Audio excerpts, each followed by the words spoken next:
Success is not the key to happiness. Happiness is the key to success. If you love what you are doing, you will be successful. Napanood ko lang ito sa TikTok at napakaganda ng naisipakahulugan sa atin. Well, may kanya-kanya naman talaga tayong pagpapakahulugan kung ano nga ba ang tunay na tagumpay at kung ano nga ba ang tunay na kaligayahan. Para sa akin kasi, we need to work hard in order for us to be successful in life, and happiness will follow. Masaya ako kasi napagtagumpayan ko ang napakaraming pagsubok na pinagdaanan ko bago ako naging successful. Mayroon ding mga taong masaya kasi nabibili nila lahat ng mga gusto nila.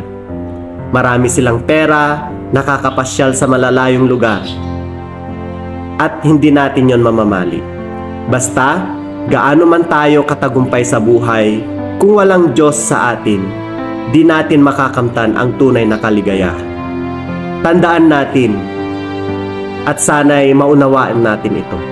Psalms chapter 1 verses 1 to 3. Mapalad ang mga taong hindi namumuhay ayon sa payo ng masasama, o sumusunod sa mali nilang halimbawa, o hindi nakikisama sa mga taong nangungutya.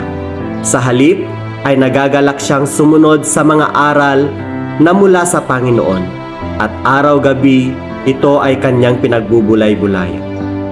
Ang katulad niya ay isang punong kahoy na itinanim sa tabi ng sapa, na namumunga sa takdang panahon at hindi nalalanta ang mga dahon. Magtatagumpay siya sa anumang kanyang ginagawa. Huwag tayong mag-alinlangan o matakot kung kasama natin ang Diyos sa ating buhay. Huwag tayong mag-alinlangan na gawin basta alam natin na ito ay tama at naaayon sa kanyang mga aral.